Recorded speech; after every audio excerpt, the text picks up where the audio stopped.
بەیانیتان باش ڕۆژێکی باش دەست پێ بکەن. ئەمڕۆ 16 سێە هاوکاتە لەگەڵ کیمیابارانی هەڵەبجەی شەهید. بەداخەوە ئەم ڕۆژە هەتا ئێستا ئێمە بەو شێوەیە یادیەکەینەوە کە مەرگە ساتمان بیرەخاتەوە کە 5,000 قوربانیمان بیرەخاتەوە. بەڵام ببینینی گەنجێکی هەڵەبجە کاتێک پرۆژەیەکی هەیە، ببینینی گەنجێکی هەڵەبجە کە دەست پێشخەری کاری هەیە، یەک بەیەکی برینەکانی هەڵەبجە ساڕێژە بێت.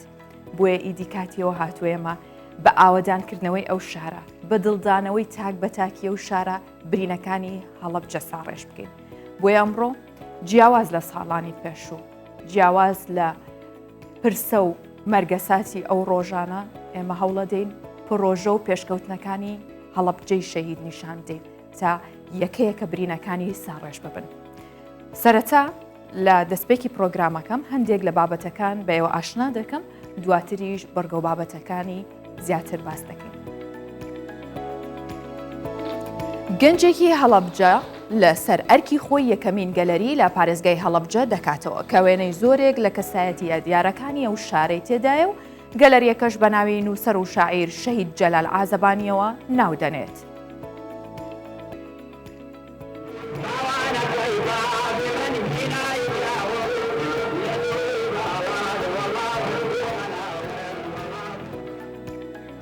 لە سلێمانی لەگەڵ بۆنەکانی ئاندار و نەورۆز لە قوتابخانێکدا منداڵان بە مێژوو نەریت و بۆنە کوردەواریەکان ئاشنا دەکرێت.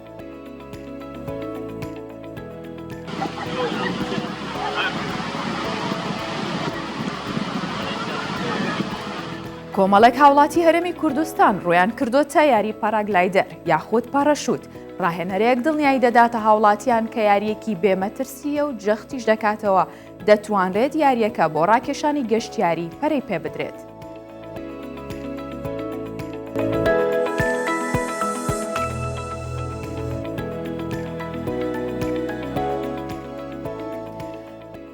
ئەم یادانە کە هەرچەندێک بمانێ و نەمانەوێت ئێمە ناتوانین خۆمان وا لێ بکەین کە یادی نەکەینەوە یاخود لە یادمان نەمێنێ یاخود لە نەوەی داهاتوودا لە ناوچێ. لەبەرەوەی مێژووی کوردستان بەداخەوە مێژوویەکی پڕ ئازارە، مێژوویەکە کە هەمیشە داگیرکەران و بەعسیەکان ویستویانە کە کورد سەرکوت بکەن. بەڵام سەرڕای هەڵەبجە، سەرڕای ئەنفات، سەرڕای هەموو ئەو شتانی بەسەرمان هێنن کوردستان هێشتا بەپێوە وەستاوە. 34 ساڵ بەر لە کارەساتی کیمیابارانی هەڵەبجە لەلایەن ڕژێمی بەئەس تێدەپەڕێت. 16 ئاداری 1988 لە کۆتایی ڕۆژەکانی جەنگی ئێران عێراق لەلایەن ڕژێمی باسی عێراق شاری هەڵەبجە بە گازی کیمیایی و کیمیاباران کرا. لەو هێرشەدا کە کرایە سەر هاوڵاتیانی بێتاوان شاری هەڵەبجە زیاتر لە 5,000 هاوڵاتی لە ماوەیەکی کەمدا شەهید بوون. 10,000 کەسی تریش بریندار کران کە ژمارەیەکی زۆریان بەهۆی برینە سەختەکانیانەوە لە نەخۆشخانەکانی ئێران گیانیان لەدەستدا، یان کەم ئەندام بوون، یان دووچاری نەخۆشی درێژخایان بوون و هەندێکیان شەهید بوون بەهۆی کاریگەری برینەکانیانەوە. ژمارەیەکیشیان تاوەکو ئێستا بەدەم ئازارەوە ژیان دەگوزارێنن. بەشی هەرە زۆری شەهیدەکان لە ژنان و منداڵان و پیرە پیاوان و کەسانی سڤیل بوون. ئەمە جگەل لە ونبوونی چەندەها منداڵ. کیمیابارانکردنی هەڵەبجە بە گەورەترین تاوانی دژ بە مرۆڤایەتی دادەنرێت بە گازی کیمیایی لە مێژووی مرۆڤایەتیدا.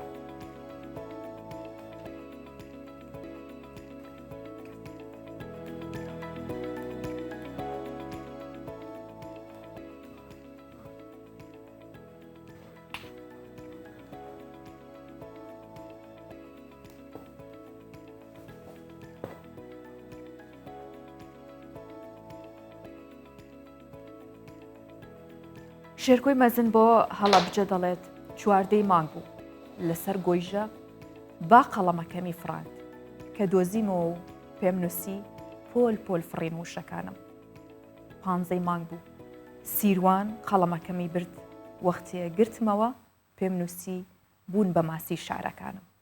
16 مانگ بوو ئاخ 16 مانگ کە شارە زۆر قەڵەمەکەی لێوەرگرتم وەختێ دایمەوە بنووسم وەک هەڵەبجە وشک ببوون پەنجەکانم. لە شعری شاعیراندا زۆر ڕەنگی داوەتەوە هەڵەبجە. چونکە ناتوانین مێژوی خۆمان باس بکەین بەبێ و برینانە بەبێ ئەو مەرگە ساتانە. بەڵام هەروەکوتم ئاماژەشی پێیەکەمەوە جارێکی دیکە کاتێک گەنجێکە بینین لە هەڵەبجە کچێکە بینین لە هەڵەبجە کە پرۆژەیەکی هەیە کە هەنگاوانێ بەرەو ئامانج و پێشکەوتنەکانی ئەوە یەک بێکی برینەکانی هەڵەبجە ساڕێژە بن.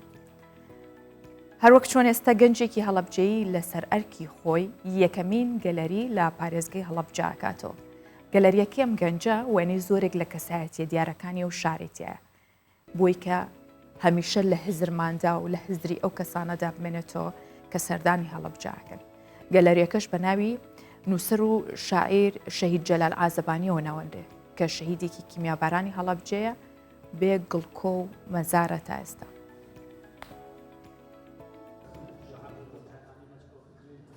یەکەمین گەلەریە لە شاری هەڵەبجە وێنەی بەشێکی زۆر لە کەسایەتیە دیارەکانی شار و بنیادنەرانی ئەم شارەی تێدا کۆکراوەتەوە.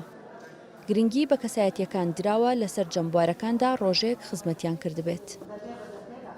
ئەم گەلەریە خەونێکی 90 ساڵی منە بۆ هەڵەبجە و لێرە بەبێ جیاوازی وێنەی زۆربەی کەسایەتیەکان و پێکاتەکانی هەڵەبجە ئەوەندەی کە شوێن بێتەوە نمایش کراوە. گەلەریەکە بە ناوی شەهیدێکی کیمیابارانی هەڵەبجەوەیە کە گۆڕی نییە شاعیرێکە بە ناوی جەلال عازەبانی بۆی هەروتمان تۆزێ دوور بێت لە سیاست و ئەوانە مۆرکێکی شەهیدی نیشتیمان وەرگێ و ئەم گەلەریە بەردەوامە بێت لە ئایندا یعنی داناخرێت هەر بۆ ئەمڕۆ سبەی نییە بە شەو ڕۆژەکرێتەوە لێرە ستافێک بەڕێوە بێن و دوای کردنەوەی لەگەڵ ڕۆشنبیرانی هەڵەبجە دانیشین لێرە گفتوگۆکەین بۆی چ کار و چالاکێکی تیا بکەین و بەنیازین کۆنسێرتی شەوانی خێزانی تیا بکەین یان کتێب لێرە کە تەبعکرێ لێرە بڵاو بێتەوە و ئەو باخچەی بەرامبەریشی بەکارێنین بۆ ئەوەی ئێواران خەڵکی هەڵەبجە ڕۆشنبیرانیان و میوانانی لە دەرەوەیەن شوێنێکیان هەبێ هەناسەیەکی تیا بن. گەلەریەکە بە ڕووی میواناندا کرایەوە. ئەو گەنجەی ئەم گەلەری کردوێتەوە وێنەکان پیشانی میوانان دەدات کە زۆرینەی میوانەکان ئەگەر وێنەی خۆشیانی لێ نەبێت ئەوە بێگومان وێنەی بەشێک لە کەسوکاریانی لێیە. کۆنترین وێنە لەم گەلەریە مێژۆکەیە گەڕێتەوە بۆ 110 ساڵەمەوە پێش بەشێکن لە دامەزرێنەرانی هەڵەبجە و کۆشکی وەسمان پاشای جافی تایە بنەماڵەی جافەکانی تیا ئەوانە هەرە وێنە کۆنەکان چونکە ئەوان کامێرەیان هەبوو کاتە خەڵکێکی تر کامێرەی نەبوو یان ڕەنگە وێنەی نەگیرابێ هەموو ئەوانە دانراون لێرە و بەبێ جیاوازی بۆ نمونە ئەگەر بۆ جۆرە بڵێن ببورن لە وشەکە ئەوانەی مرۆڤە بێدەمامکەکان لە شێتەکانەوە لە زانایان لە شاعران لە ڕۆشنبیران لە سینەماکاران لە خەڵکی کاسب لە شەهید لە بریندار لەوانەیە ڕۆڵیان لە شۆڕشەکانە هەبووە هەموو چین و توێژەکانی هەڵەبجەی تایە بۆی دیتە ئێرەوە شوێنێکە هەم بۆن و بەرامەی هەڵەبجەی لێت و لێرە بەنیازی تەنانەت گۆرانی بێژەکانیش ئەگەر هەڵەبجەی نەبن گۆرانیان لێ نەدەین نەگوەکو ئەوەی کە شارچێتی بێ بۆی کە هاتیتە ئێرە تایبەتمەندیەکی هەبێت جیاواز بێت لە شوێنەکانی تر وام پرۆژە گەورەترە بێت دوای ئەوە وێنەی سەدان کەس لێرە نین یعنی خەڵکی زۆر کاریگەرن بۆ نمونە مامۆستا مەلا عەبدولکەریم و دەڕیس یان زۆر کەسایەتی تر ناویان نێنم نەک گلەی بکەن کەس و کارەکەیان وێنەیان لێرە نییە چونکە من هەر هێندە فریاکەوتم لەسەر گیرفانی خۆم کردومەتەوە من کرێچیم لێرە. ئەم گەلەریە بە ناوی جەلال عازەبانیەوە دانراوە کە یەکێکە لە شەهیدەکانی کیمیابارانی هەڵەبجە و نووسەر و شاعیری سەردەمی خۆی بووە لە کاتی کیمیابارانی هەڵەبجەدا شەهید بووە و بێگڵکۆیە. ئەم گەلەریە لەلایەن گەنجێکی هەڵەبجەوە کراوەتەوە. ئەڤین عەتا کوردستان 24 هەڵەبجە.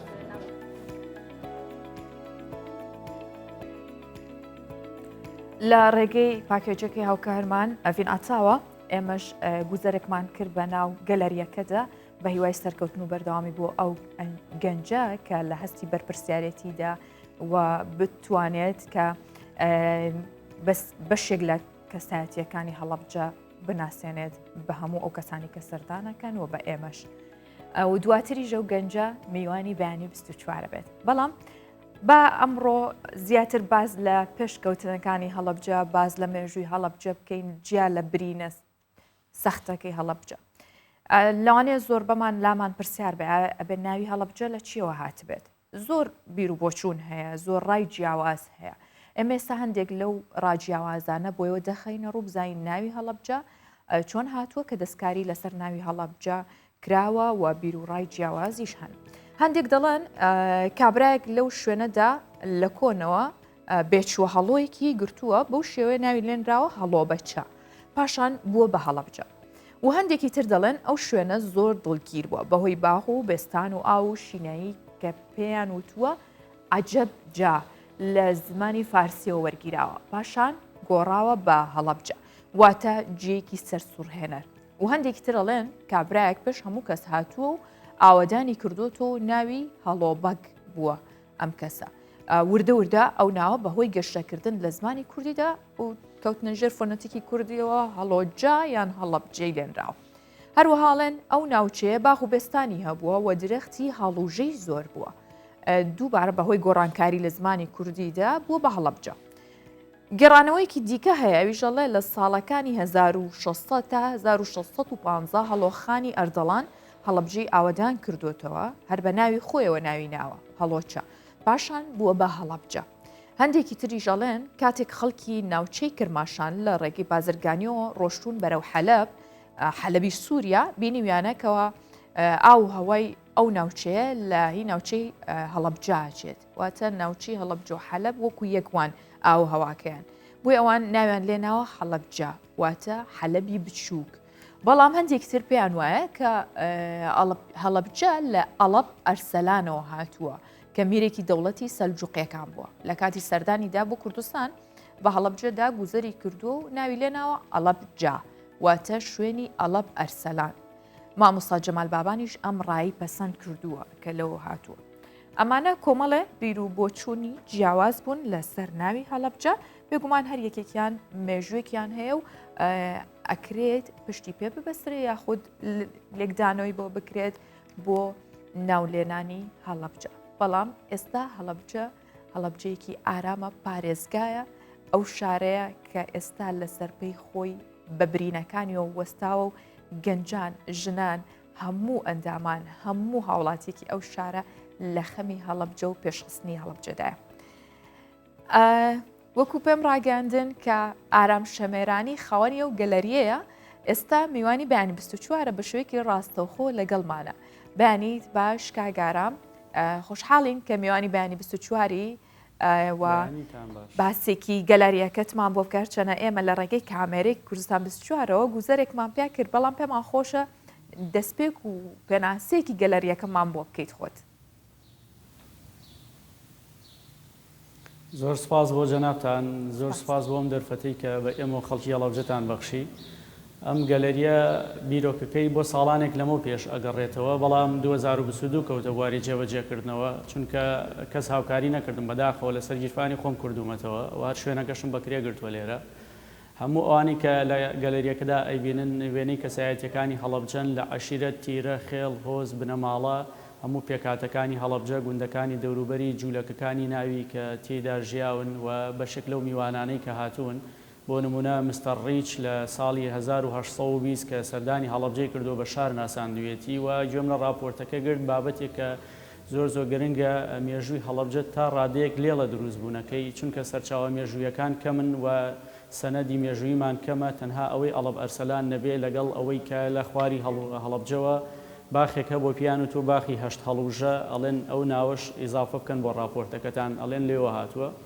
بارحاڵ لە ساڵی 1650 هەڵەبجە زۆر قسێ لەسەرەکرێک کە لێەوە دروست بووە لە ساڵی 1889 بە فەرمانی تورک ئەو کاتە یەکەم قایمقامی تێدا دەست بەکار بواتە کراوە بە قەزا هەڵەبجە مێژوویەکی دوور و درێژی هەیە بەر کۆمەڵێک لێشاوی کارەسات و معریفە و فکر و داهێنان و خەڵکی جیاواز کەوتووە و هەڵەبجە شارێکی زیندووە وەکو ڕووبارێک وایە ناوەستێ من لە سۆنگەی بەرپرسیارەتیمەوە دەستم کرد بە بنیادنانی ئەم گەلەریە و لە مێژووی دروستبوونی هەڵەبجە هەتاوەکو ئێستاکە من لەگەڵ جەنابتانم دیدارە گوێزمەوە یەکەم گەلەریە کە کرابێتەوە و لەم گەلەریەدا وێنەی سەرجەم کەسایەتیەکانی هەڵەبجە هێندەی کە توانامان هەبێت نمایشمان کردووە بە بێ جیاوازی بۆ ئەوەی کە هاتیتە ئێرە هەست بکەی لە ناو خودی هەڵەبجای نەک لە ناو دوکانێکی یان لە ناو پێشەنگایکی وێنەی دای و لێرە زۆر فۆکس خراوەتە سەر چالاکی ڕۆشنبیریەکان چونکە گەلەریەکە هەوڵێکە بۆ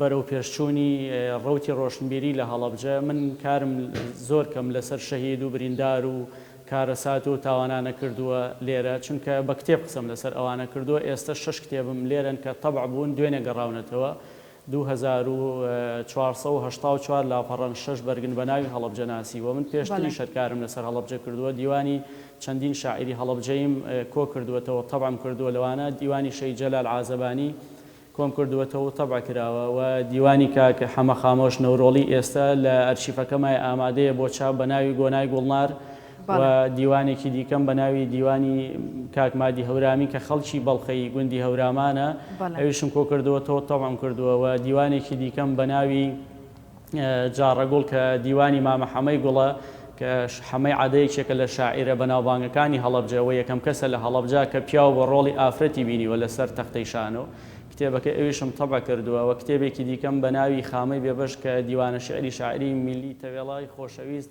کاک ئادەم بێبەشە ئەویشم کۆ کردوێتەوە بە چاپ گەێنراوە دیوانێکی دیکەش بە ناوی دیوانی کەوەخانی واتە کەوەخانی واتە شوێنی ئاوخواردنەوەی کەو هەر بۆ ناونراوە لادەیەکە کە شاعیر تێیدا ژیاوە خەڵکی ئەوەیە دیوانەکە 537 لاپەڕەیە لەسەر ئەرکی بەڕێز کاک ئاسوی حاجی محەممەد بامەکی تەبع کرا و ئەمساڵ بڵاو کرایەوە یعنی ئەمە کاری یەکەم جاری من نییە لەسەر هەڵەبجە من دەمێکە کار لەسەر هەڵەبجە یەکەم و خۆشەویستی هەڵەبجە بۆ من ئەوەندەی پێبەخشیوم کە هەتاوەکو ئەو ڕۆژەی زیندوو بم وەک ئەڵێن بەسەر بمێنم سرم لە خزمەتی هەڵەبجە و مێژوەکەی و خەڵکەکەیە دا ئەنەوێنم و بەکاری هێنم و ئەو معریفەی کە وەرم گرتووە هەوڵە دەمبی بەخشمەوە بە هەڵەبجە ڕاستەکەی هەڵەبجە ئەرکی سەرشانی حکوومەتی هەرێمی کوردستانە بە پلەی یەک و دوای ئەوە حکوومەتی عراقی چونکە ئێمە تیرۆر کراوین لەلایەن ڕژێمی پێشووی حکوومەتی عراقیەوە چۆن کۆیت قەرەبوو کراوەتەوە من لەم کتێبانە ئیشم لەسەرەوە کردو هەڵەبجەش قەرەبوو بکرێتەوە و تەنها ناو نەبێت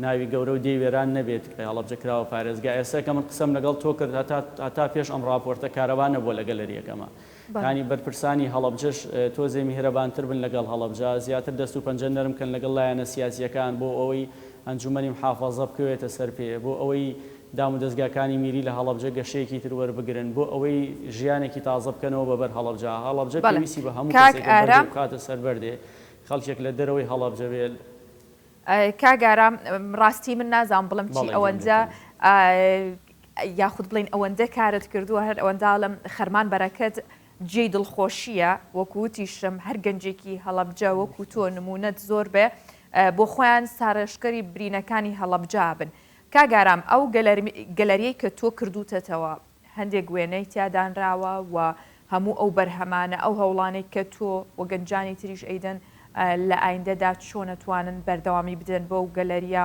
چۆن نەتوانن تەنها گەلەریەک نەبێ بۆ نیشاندانی وێنەکان و کار و سیمێنار و چالاکی دیکەی ئاەتیا کرێ مەجای ئەوەی تایە یاخود توانای ئێوە تەنها ئەوەندە سنووردارە بێ و ئەتوانن لە چ ڕێگەیەکترەوە گەشەی پێبن بەڵێ من هیوادارم بەرپرسانی هەڵەبجە کار بکەن بۆی ئەم گەلەریەدا نەکرێت و بەڵێنی شانداوە هیوادارم خاوەنی بەڵێنی خۆیان بن و بیان بەنەسەر هەندێک شتەیە خۆش نییە بڵێ بەڕاستی دوێنێ گوڵیان داناوە لە گەلەریەکەی من ئەمڕۆ بردویانێتەوە هەرچەند من پێویستم بەوە نییە ڕاستیەکەی من ئەگەر توانی بێتم گەلەریە بکەمەوە ئەتوانم 6 گوڵیش بکڕم و 4 کورسی بکڕم لێرە داینم ئەم گەلەریە من ئەبێ بە ناوەندێکی ڕۆشنبیری وەکوکردنەوەی فەرمانگەیەکی نوێی سەقافی وایە لە هەڵەبجە وەکو دار و سەقافەی ساڵی 1985 وایە کە بەڕێز کاک عوسمان بارانە بەڕێوەبەری بووە کە گەشەی ڕۆشنبیری لە هەڵەبجە لە لووتکا بوو یعنی ئەگەر بێتە هەڵەبجە و وێنانەی لەسەر سکۆرێتەکەن بیبینی لە پێشەوە یان ئەو وێنە ڕۆشنبیریانی کە لە ناوە دانراون ئەزانی هەڵەبجە لە چ ڕەوتێکی ڕۆشنبیریا بوو ئێمە هەوڵین لێرە لە ڕێگەی داتاشۆوە فیلم نمایش بکەین یاریە وەرزشەکان بگوازینەوە کۆنسێرتی خێزانی شەوانەمان هەبێ کتێب لێرە بڵاو بکەینەوە خولی فێربوونی مۆسیقا خولی فێربوونی وێنەکێشان بەشێکی زۆر لە ڕۆشنبیرانی هەڵەبجە دوێنێ لێرە بوون خۆشبەختانە پاڵپشتی پرۆژەکەن و من ئەمەوە ئەو بڵێم هەتاوەکو دوێنێ کە ئیفتیتاح کراوە ئەم پرۆژەهی منەیتر هی ڕۆشنبیرانی هەڵەبجەیی خەڵکی هەڵەبجەیە یا ڕۆشنبیرانەیە کە لە دەرەوەیەن ئێمەی هەڵەبجەیی هەمیشە دەرگامان لەسەر پشت بە خاوەن ماڵ نەبوون منیشە خاوەن گەلەری نیم لێرە ڕاستێکی گەر پێم کرێ خزمەتێکەکەم پێم خۆشە ئەوانی کە دێنە هەڵەبجە شوێنێکیان هەبێ ینی زۆر جارە بینی کۆمەڵێک میوان دێنە مۆنومنتی هەڵەبجە ئەرشیفێک نییە بیبینن بەداخەوە کۆمەڵی قوربانیان ئەمساڵ ڕۆشتونەتە بینێ خۆیان سەدان ساڵ 30 ساڵە کرێچین ینی ماڵپەڕێکیان نییە کار و چالاکیەکانیان بڵاو بکەنەوە ئەمانە زۆر ئازاری وجدانی منە دەنیانی تۆ ناکرێت دوای 34 ساڵ ماڵپەڕێکت نەبێ بە دوو زمان بۆ نمونە کار و چالاکیەکانت یان مێژووی شارەکەیان ئەو گازانەی کە دراون لە هەڵەبجە تەئسیری ئەو گازانە لەسەر خاکی هەڵەبجە ئێستا سەیری هێرۆشیما و ناکازاکی بکە جوولەکە ساڵی 1953 کە دەوڵەتیان دروستەبێ بۆچی بوون بە دەوڵەت تەواوی ئەوەی کە بەسەریانە هاتبوو تەنانەت هەتاوەکو کۆمەڵە فیلمیشان بەرەمێنا لەسەر یەک گوشە جێڕایەنەوە لە سینەماکانی جیهان لە هۆلیوود لە بۆلیوود لە ئۆسکار لە تۆخۆلسکی لەسەر ئەوەی کە دەرهێنەرێکی جوولەکە بە ناوی کارەسات ناوی بردبوو دوایی هاتن بۆیان ڕاستکردەوەتیان ئەمە تاوانە کارەسات سروشتیە ڕووبا ئێمە هەڵەبجە تاوانی بەرامبەر کراوە تاوانی چیمەبارانی هەڵەبجە لە کۆتایی سەدەی 19 یەکێکە لەو تاوانانەی کە هەموو مرۆڤایەتی شۆ کرد بۆیە گەلی کورد نابێ زۆر بەکەم لەوە بڕوانێ و ئەبێ وەکو کارتێکی فشاری سیاسی بەکاری بێنێ بۆ دروستکردنی دەوڵەتی کوردی بۆ شەکاندنەوەی ئاڵای کورد لە نەتەوە یەکگرتووەکان بۆ بەرەو پێشچوونی دۆزی گەلی کورد کە نزیکی 50 ملیۆنی هەتاوەکو ئێستا ئێمە دەوڵەتمان نییە یعنی هەڵەبجە ئەنفالی بارزانیەکان سێوسێنان بالیسان گەرمیان تەختکردنی 6,000 گوندی هەرێمی کوردستان لە سایر دەسەڵاتی ڕژێمی بەعسا ئەبێت لە ڕێگەی لۆبیەکانمانەوە لە ڕێگەی نوێنەرانمانەوە لە ئەنجومەنی نوێنەرانی عێراق لە پەرلەمانی کوردستانەوە لە دەرەوە ڕەوەندی کوردی کۆمەڵگەی نێودەوڵەتی ئێمە بێکار لەسەرمە بکەین بەڕاستی نابێت میلەتێکی خەوتوو بووین ینی من پێم سەیرە کە نەوەدەکان هەچی ئەهاتە هەڵەبجە چلوبەرگی ڕەشی لەبەرا بوو بە چڵێک نێرگزەوە فرمێسک لە چاوی هات هەموو قوتابخانەکانی هەڵەبجە لەسەر شەقامەکان بوون ئەمڕۆم بەیانی هەڵەبجەی بینیڵی کەسەڵ نەساوە لە خەو زۆر سەیریانی چەند ئۆتۆمبیلێکی حکومین بینی و هەندێ ئەوەی کە چەکیان پێ بڕۆشتن بۆ سەر گۆڕستان و تەشریفاتی یەک و هیچ شتێک ینی لە ئەو هەڵەبجە پێویستی بە قسە نییە هەڵەبجە پێویستی بە کردارە هەموو ساڵەیەن کۆمەڵێ بەڵێ نەدەن بە ئێمە و ساڵی ئایندە من ساڵی پار دەیان چاوپێکەوتنم هەبووە کە دڵنیایم داوەتە ڕاگەیان کارەکان و تومە ساڵی ئایندە هەمانە قسانەیەکەمە من ئێمەی هەڵەبجە بریندارین ینی پێویستمان بە قسە نییە ئێمەی هەڵەبجە پێویستمان بە پرۆژەیە کاگەرام هەڵبەت گەنجێکی پڕ و پرزانیاری وەکو بەڕێزت جێ دڵخۆشیە کە ئایندەی هەڵەبجە دیار بخات ئایندەی هەڵەبجە بناسێنێت کە بەرەو گەشانەوە بەرەو کرانەوە بکرێتەوە و باشتر بێت دۆخەکەی بۆیە بە دەرفەتیەزانم کە گەنجێکی هێندە پڕ زانیاری و نووسینەکانت وە گەلەریەکەت شاید حاڵی ئەوەن کاگارام گەنجانی هەڵەبجە چی بکەن تاوەکو تۆ کۆڵ نەدەن تاوەکو بتوانن کە ئەوەی پێیانە ئەوەی ئامانجیانە خۆیان هەز بە بەرپرسیارەت و پێشخستنی ئەو پارێزگایە بکەن ئەگەر بە کورتی وەڵام بدەیتەوە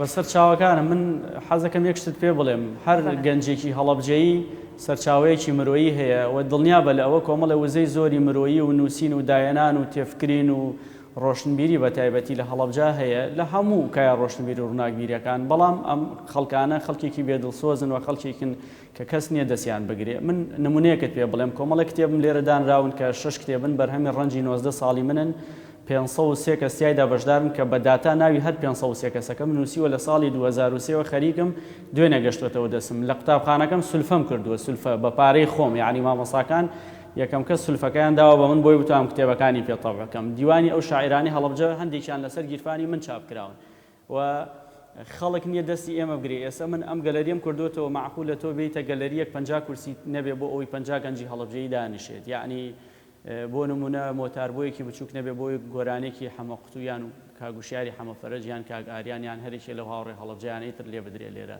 و هەندێک پەیکەر لێرە نمایش کراون پەیکەرەکانی بەڕێز مامۆستا فواد هەڵەبجەین یعنی من شەو کورسیم لە ماڵی دایکم بۆ ئێناوە لێرە دامناون مێز و دوێنە شەو ڕۆشتم قوماشم کڕیوە یعنی حەز ئەەکەم یەکشتان پێ بڵێم بە هەموو ئیدارەی هەڵەبجە بە هەموو بەرپرسانی هەڵەبجە بە هەموو ئەوانەی کە دوێنێ یەک لێ شاوڕژاونە تەم کافتریای من 20,000 داناو لە شوێنەکەوە دامناوە دوایی بۆیان ژێرمەوە من بڵێم پێویستم بەوە نییە کاک ئارامە توانی بیکەیتە ناو وزیان هەیە بەڵام کەس بیکەرە چوارچێوەیەکەوە هەڵیگرە بێگومان ئەرکی ڕێکخراوە مەدەنیەکانە ئەرکی ببوورە ڕێکخراوەکانە کە ئەوانیش سەپۆرتی ئێوە بکەن بەڕاستی گەنجانی وەکو ئێوە حیفە کە پشتگوێ بخرێن کە ئەرک و ماندووبوونی ئێوە ببێتە ساڕێژبوونی برینەکانی دڵی دایکان دڵی منداڵان دڵی هەموو ئەو کەسانی کە تا ئێستاش ئەناڵێن بەدەست برینەکانی هەڵەبجە من خۆشحاڵ بووم میوانی بەیانی 24 بووی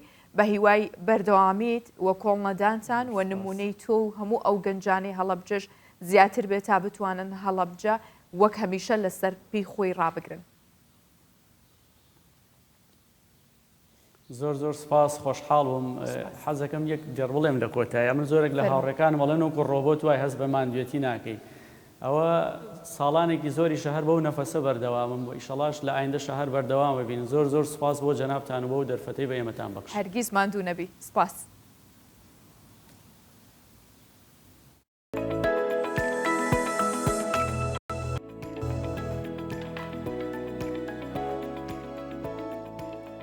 بێگومان باسکردنی ئەم مێژووی کوردستان بۆ نەوەی ئێستا و داهاتووتریش زۆر گرنگە، چونکە زۆر جار کوڕەکەم لێمە پرسێت بەوەی کە لە خوێندنی پۆلەکەدا باسیەکەن ئەنفال چییە، هەڵەبجە چییە، پێویستەکە پێیان بناسیێنین بۆی ئاشنابن بە مێژووی کورد، جا بە خراپ و باش بە خۆش و ناخۆشیشیەوە، چونکە ئیترەوە دابوونەریتە بشمانە نەمانوێت جیهان بەرەو پێشکەوتنە ڕوا بە تایبەتنەوەی ئێستا ئەوەندە بۆت قاڵبۆتەوە لە ناو تەکنەلۆژیادا ئەگەر وریە نەبین بەشێکی زۆری ئەو مێژووی ئێمە لە دەستە چێ و لە سەرزاری ئەوان نامێنێتەوە تێکەڵ بە جیهانی دەرەوە و کولتوری دەرەوە بن. هەر بۆیە نەک لە ماڵەکانی خۆمانەوە جی خۆشحاڵەیەکە لە زۆربەی ناوەندەکانی خوێندن ئەم کارە ئەکرێت. هەر بە تایبەتیش کە نزیکە بینەوە لە ساڵی نوێی کوردی و هاتنی وەرزی بەهار لە بەشێکی زۆری قوتابخانە و ناوەندەکانی فێرکردنیش بەو هۆی کە چالاکی زۆر ئەنجامە درێ چالاکی کوردەواریەکان هەموو ئەمانە هەوڵن بۆ ئاشناکردنی منداڵان بە دابوو نەریتە کوردەواریەکان. مامۆستانیش بێگومان ئەوانیش بە ئەرکێکی گرنگ ێزانن کە لە مناڵیەوە مناڵ ئاشنا بکرێ بە کولتوری نەتەوەکەیان و لە ڕێگەی خێزان و ناوەندەکانی خوێندنیشەوە. ئەمە ئەرکێکی دەستە جەمعیە. با ببینین دالیا کەمال پاکێجێکی بۆ کردوین بزانینە و چالاکیانە چییە کە لە ڕێگەی قوتابخانەکانەوە بنەوەی داهاتووە درێت.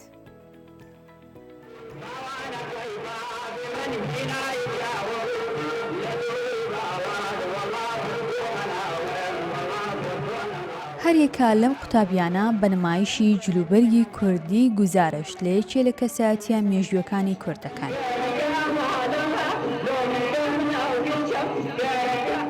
وەکۆ حەوسەخانەی نەقیب و مەستوورەی ئەردەڵانی و پیرەمێرد و چەندین کەسایەتی دیکە. نمایشەکان بە بۆنەی هاتنی بەهار و ساڵی نوێی کوردیەوە بەڕێوە دەچێت.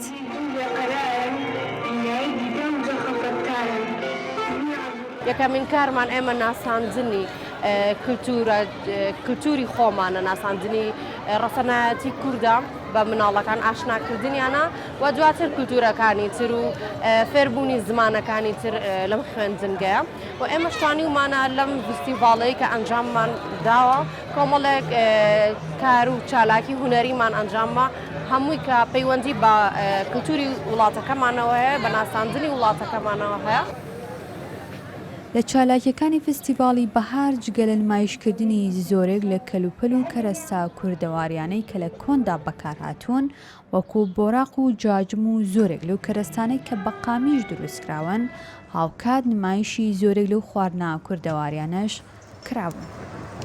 چالاکیەکانی ئەمڕۆمان پێکاتبوو لە گۆرانی وتن شانۆگەری نمایشی کەسایەتیەکان بە شێوەیەکی گشتی کە لە پور و کللتوری کوردانی پێوە دیار بوو، یعنی وامانە کرد کە هەمووی هەست بکات نەورۆزە بەهارە نزیکە لە سەیران و گەشت و گەڕان زیاتر کوردەواری بوو شتەکە بە خواردنی کوردەواری بە چنین وێنەکێشان بەم شێوەیە بەشداریمان کردبوو بە قوتابەکان. زۆر پێم باشە کە مناڵان منک و دایکی قوتابیەک کە لەم مەکتەبەیە ئاشنا بکرێ بە چالاکی و کەلتوری کۆنی کوردەواری و بۆ ئەوی لایەن خۆشەویست بێت چکە مناڵ نازانێت کە لە کولتوری کوردەواریمان چۆن بووە. پێم باشە هەموو ساڵە ئەم فستیڤاڵە بکرێتەوە. لەگەڵ هاتنی وەرزی بەهار و نەورۆز بۆ بەرزڕاگرتنی یادە نەتەوایەتی نیشتیمانیەکان لە زۆرێک لە قوتابخانەکان و ناوەندە پەروەردەی و فێرکاریەکان بە ئەنجامدانی چالاکی و فستیڤاڵی کولتوری و هونەری ئەو یادە بەرزڕادەگیرێت. دالیا کەمال، کوردستان 24 سلێمانی. بابەتێکی دیکەمان ئامادە کردووە کە لە سەرەتای پرۆگرامەکەەوە من ئاماژەم پێکرد هەندێک یاری و هوەر هەیە کە ئێستا بۆ ئێمە تازەیە کەمتر پێ ئاشنین، بەڵام هەوڵیشی بۆ درێکە ئیتر ئەو جۆرە یاری هوەرانە بکرێتە ناو ژیانی ڕۆژانەمانەوە. بۆ نمونە یاری پاراگلایدەر کە یاریکی تایبەت و جیاوازە و چەندین ساڵیش لە هەرێمی کوردستان کۆمەڵ هاوڵاتیان ڕۆیان تێ کردو ئەم یاریاکەن بەڵام بە شوەیەکی زۆر بەرفراوان نییە.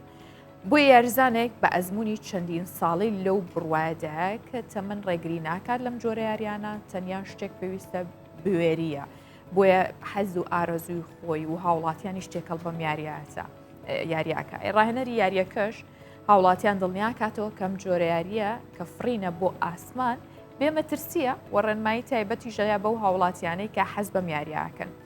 هاوکارمان هێرۆ مەولودی خۆی ڕۆشتووە و یاریەکەی ئەنجامدا و لەگەڵ ڕاهێنەرەکەشدا هەندێک زانیاری زیاتر لە ڕێگەیەم پاکێجەوە بە ئێمە و ئێوە نیشان دەدات.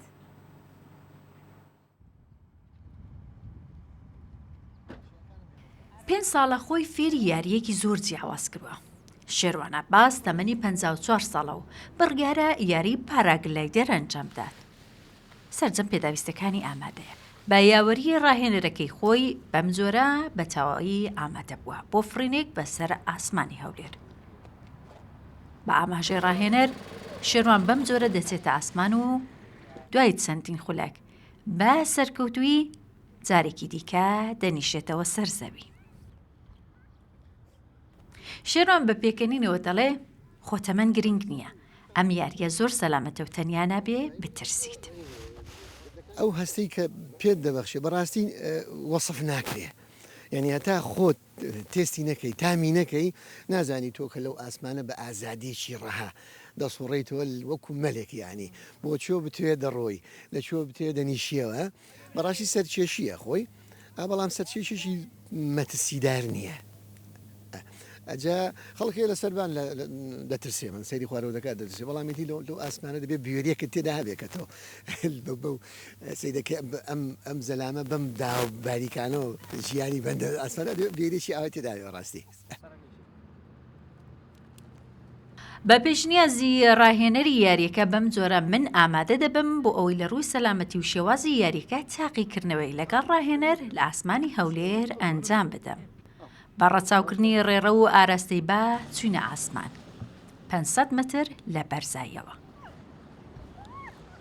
وەکو ڕاهێنەرەکە هەر لەو بەرزایە بۆمباز دەکا هەر پاراگلایدەرێک دەتوانێت 600 جار پێی بفڕی و هیچ مەترسێکیشی نییە.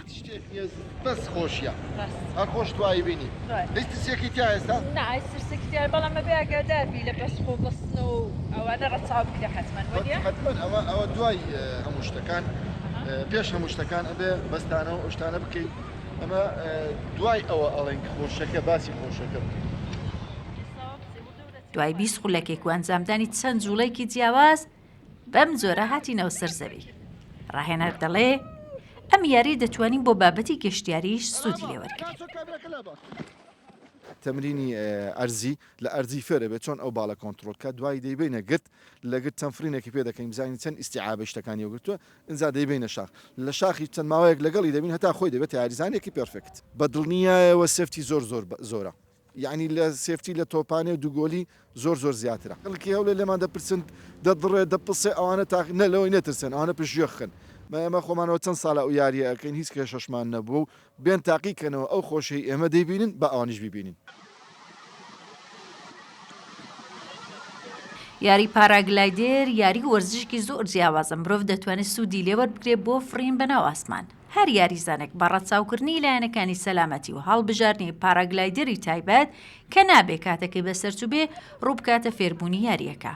لە هەرێمی کوردستانی زیاتر لە 10 ساڵە بەشێک لە هاوڵاتیان ڕویان کردوتە ئەم یاریە و بەم جۆرە لە ئاسمانەوە وەکو باڵندەیەک دەفرن و بۆ چەند کاتژمێرێک لە زەویش دوور دەکەونەوە. هێرۆ مەولودی کوردستان 24 هەولێر.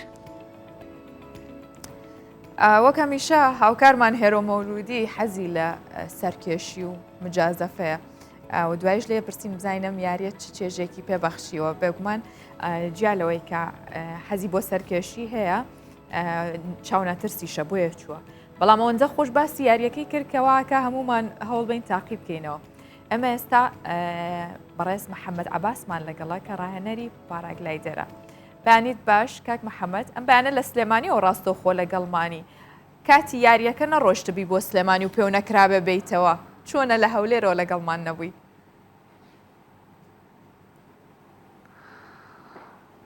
بەیانیتان باش سەرەتا سپاسان دەکەم بۆ میێنداریە. وڵا من خۆم بەرنامەمان وا بوو لە هەولێرەوە بێمەلاتان، بەڵام دەورەیەکمان هەیە لێرە پێشتریش باسمان کردبوو. دەورێکمان هەیە مدەڕیبێکی ئیتالی هاتووە بۆی ڕاهێنەر ببین بە ڕاهێنەری نێودەوڵەتی.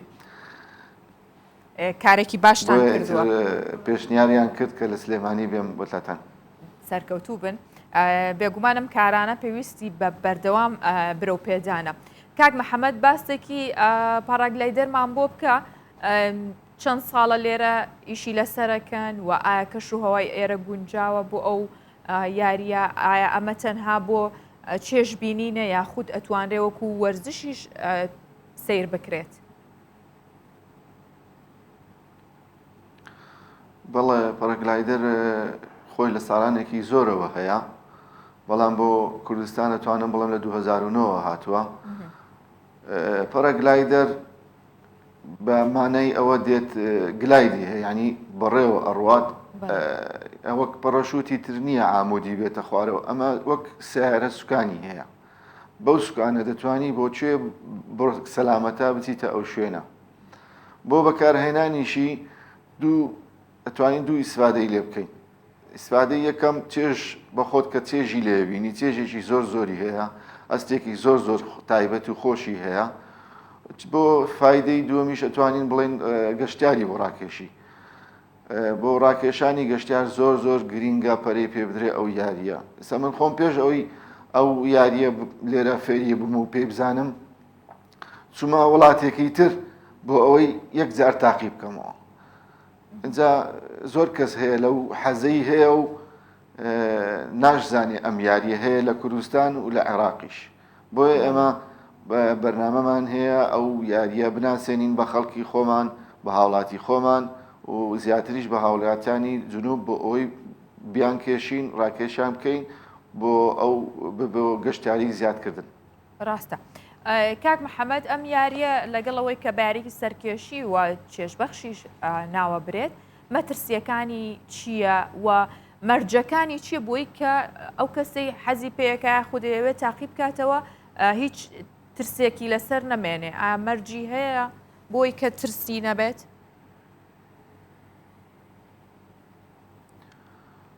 مەرجەکان خۆی یەک جۆرە نەخۆشی هەیە دوورێ خاتەوە لەو ئیشە، فۆبیا. ئەوەی تر هیچ مەترسینی، هەر کەسێک نەخۆشی دڵی هەبێت، هەر شتێک لەوانی هەبێت کێشەی نییە. یعنی سە من یاریزانمان هەیە، زەختی هەیە، سوکەری هەیە، فڕینی شەکا، بەتەمەنیش گەورەیە. یعنی هیچ مەرجێکی وای نییە بڵێ بەس تەنها ئەوە مەرجەکانیەتی با بڵێن لە سەرەتاوە بە زانیاریەکی تەواو تەواوە فێری یاریەکە بێ، بە زانیارێکی تەواو تەواوە لەگەڵی بڕات. یعنی هەر ئەوەندە بکات ئەوەی کە لێ زانێت، سەرکێشیەکی زیاد نەکات کە نایزانێت. ئەوەی کە بیوێ بە جوانی فێر ببێت و زیاتر بچێتە پێش، ڕاهێنەر هەیە پلە پلە ئەی باتە پێش.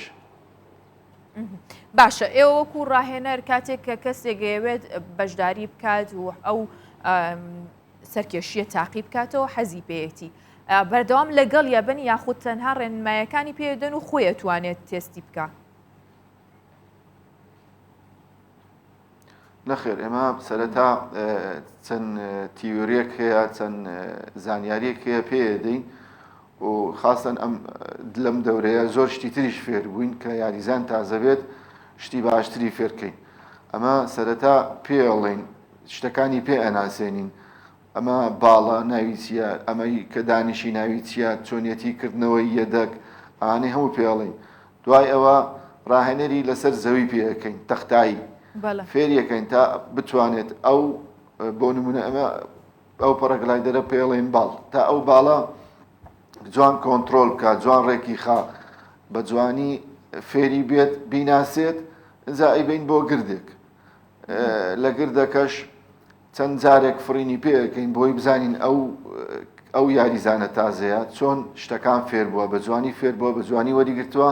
ئەگەر زانیمان بە جوانی وەرگرتووە ئەجا ئەیبن بۆ شاخ. لە شاخیش لەگەڵ یەبین. بۆ نمونە یاریزان هەیە بە 3 مانگ لەگەڵی بووینە، ڕاست و چەپ هەتا ئەهێنینەوە ئەو شوێنی کە ئێمە ئەمانەوێت.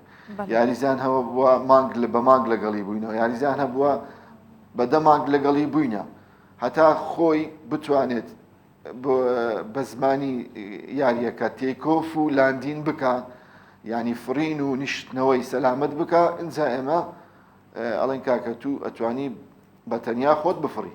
باشە کاک مەحەمەد باسی شوێنت کرد سەرەتا لە شوێنێکی نزم دوایی گرد و شاخیش ئێستا ئێوە لەکوێ ئەنجامێن هەر ئەوەندەی ئێمە زۆر لەوانەیە خەڵک وابزانەیە بێت لە شوێنێکی بەرزەوە ئەمە بفڕیت و بیتە خوارەوە یاخود تێستی یاریەکە بکەیت شوێنەکانی هەولێر کوێی باشە بۆ ئەو یاریە ئەتوانن لامو شوێنەکە بیکەن؟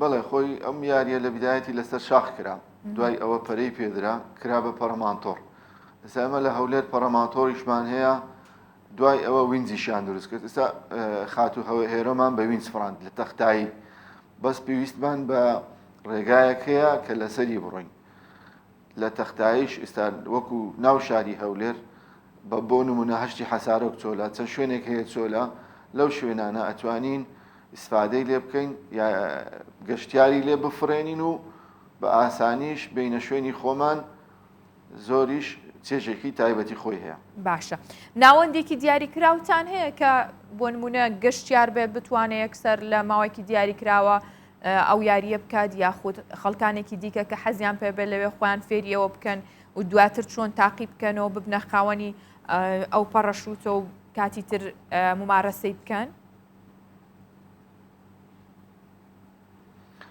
بەڵێ ئەمە خۆمان لە هەولێر یانەمان هەیە یانی هەولێری ئاسمانی لە سلێمانی یانە هەیە لە هەڵەبجەیانە هەیە لە دووەک یانە هەیە شوێنمان هەیە شوێنی تیورمان هەیە باڵێن شوێنی تەمرینمان هەیە هەموو شتی خۆمان هەیە تایبەت بە خۆمان بە دڵنیاییەوە. سەرکەوتوو بن کاک محەممەد عەباس ئەگەر ئێوە هیچ ڕێنماییەک یاخود هیچ پەیامێکتان نەماوە ئێمە زۆر سپاس دەکەین کە میوانی بەیانی 24 بووی.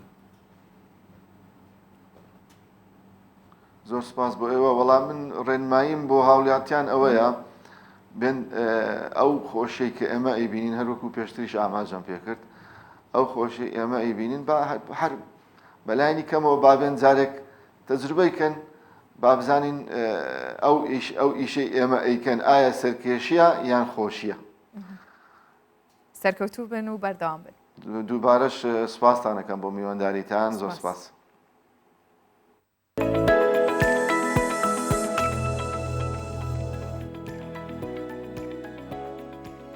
ئافرەتێکی تەمەن 98 ساڵ لە کینیا چێتە قوتابخانە بووەتە ئیلهام بەخش بۆ قوتابیە گەنجەکانی هاوپۆلی خۆی. ئەو ئافرەتە سەرەتا مامان بووە بۆ ئێستا کۆشێت بۆ گەیشتن بە ئامانجەکەی کە بوونە بە پزیشک لەو تەمەنەدا هێشتا بە هیوایە چاوەڕێ هەنگاوانە بەرەو ئامانجەکەی. دوایەوەی کە حکوومەتی کینیا ڕازی بووە کە خەرجی خوێندنی سەرەتایی کەم کاتۆ لە ساڵی 2023 بڕیارەیدا حکوومەتی کینیا بۆیە هاوڵاتیە گەورەکانی وەک پرسیلا کام خانمەیە هەرگیز دەرفەتی چوونە قوتابخانە و فێربوون خوێندەواریان نەبووە چونکە گران بۆ کرێی خوێندن ئەو توانیان نەبووە کە بچنە قوتابخانە بەڵام ئێستا کۆڵیان نەداوە هەوڵەدەن بچنە قوتابخانە و پەرەبە و پیشەی خۆیان بدەن یاخود بیانەوێت لەوێ ببنە خاوەن بڕوانامە با نمونەیەم ئافرەتە ببینین بزانین تەمەن بۆ ڕێگرنە بووە لە خوێندنی. کاتی ئامادەکاری و بەڕێکەوتنە بۆ قوتابخانە. هەموو ئەوانی دەچنە قوتابخانە مێر منداڵ و گەنجن. بەڵام لەنێو هەموو ئەم ڕوخسارە گەنجانە پریسیلا سیتینی تەمەن 98 ساڵ هەیە کە بە گۆگۆ لەنێو قوتابیانی هاوپۆلی ناسراوە. گۆگۆ وەک هاوپۆلە گەنجەکانی پابەندی پۆشینی جلی ستانداردی قوتابخانەیە بە پەرۆشەوە بەشداری دەکات لە چالاکیەکانی قوتابخانە و گۆرانیشان بۆ دەڵێت.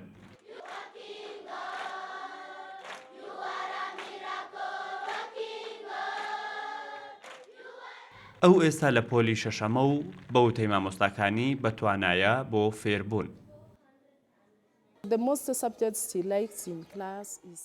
زۆرترین بابەتەکانی کە لە پۆلدا حەزی لێتی بریتین لە زانست، پەروەردەی ئاینی مەسیحی و بیرکاری. لەبەرەوە کاتێکە و ئامادە دەبێت لە پۆل زۆر سەرنج دەرە.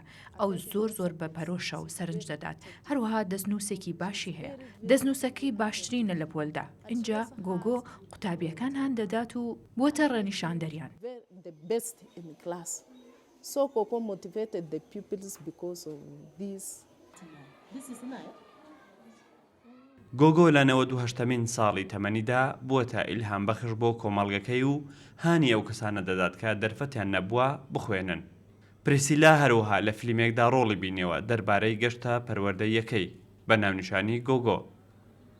یەکێک لە نەوەکانی دەڵێت داپیرەیان بووە ڕێنیشاندەرێکی گرنگی خێزانەکەیان و شانازی پێوە دەکەن. My grandmother is a true testimony that داپیرەم گەواهیدەرێکی ڕاستە کە پەروەردە هیچ سنوورێکی نییە.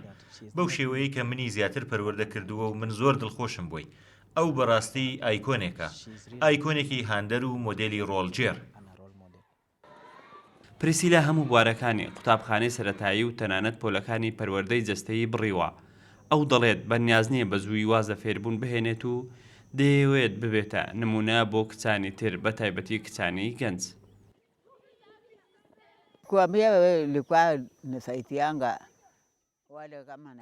من پێشتر وەک مامانێکی نەریتی کارم دەکرد، یارمەتی ئافرەتانم دەدا، بەڵام من ئێستا دەخوێنم بۆ ئەوەی ببم بە دکتۆر. پێم وانە پەروەردە سنووری تەمەنێکی هەبێت.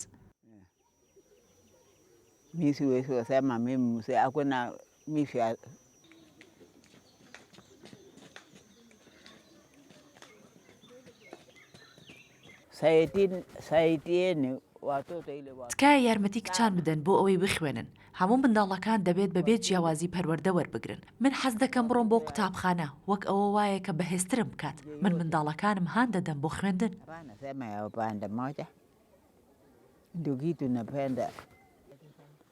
خوێندکارە گەنجەکان سوپاسگوزارن بە هەبوونی کەسێکی بەتەمەنتر و ژیرتر لە پۆلەکەیان.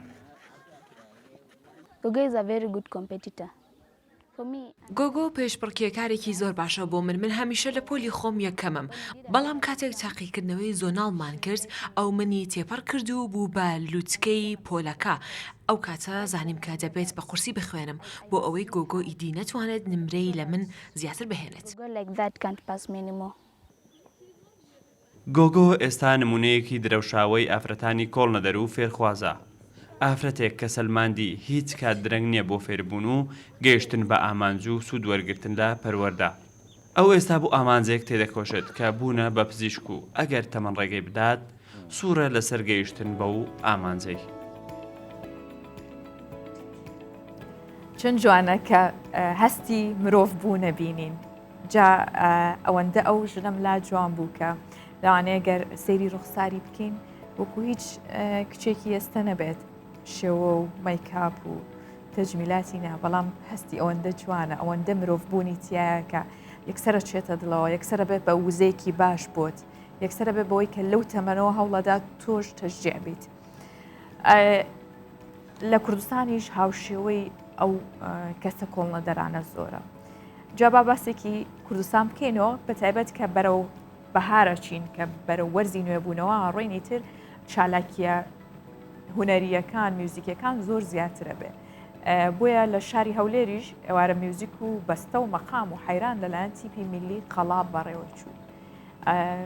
دانیشتوانی هەولێر بە پەرۆشن بۆی بەشداری و چالاکی فستیڤالانە بکەن، چونکە چەند ساڵێک پێش ئێستا کۆڕۆنا و زۆربەی دۆخە سەختەکان هەموو ئەوانەی لێ دوور خستە بووینەوە پێویستمان بۆیە، چونکە زۆر لە هاوڵاتیان ڕۆحێکە هیلاکیان هەیە. ئێستا و چالاکیانەوە کات کە بەتایبەت بەهۆی نزیکبوونەوەی بۆنەکانی ئادار و نەورۆزەوە کە بەڕێوەچێ زیاتر بەرەو نوێبوونەوە و دڵخۆشی بڕۆین. ئەو لە چاوەڕوانی جێژنی نەتەوەی نەورۆزیش داین تا زیاتر چالاکیەکانمان بکەین، دڵخۆشی بکەین.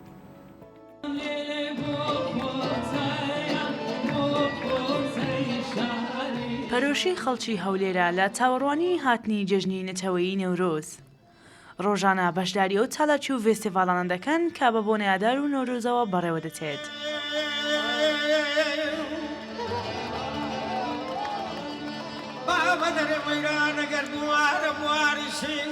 ئەمەش ئێوارە چالاکێکی بەستە و مەقامی هەولێرە کە تیپێکی هونەری میلی بە ئاوازە و گۆرانی و حەیران و لاوەک پێشوازی لە نەورۆز و سەری ساڵی کوردی دەکەن. لە چوارچێوەی چالاکیەکانی دوازەمین فیستیڤالی ئازادی و نەورۆز بە خۆتان دەبینن ئەمڕۆژ چالاکیەکانمان بەردەوامە. ئەمڕۆ 15 مانگ لەسەر قەڵای سەرکەشی هەولێر کۆمەڵێک چالاکی وزم و زۆڵ بەڕێوە چوو و ئەو چالاکیانە هەندێک پێشانگا بوون لە ناو پارچی شار و هەندێک بواری چالاکی ئاواز و گۆرانی و مۆسیقا و قۆریات کە بەشێکە لە کللتوری شاری هەولێر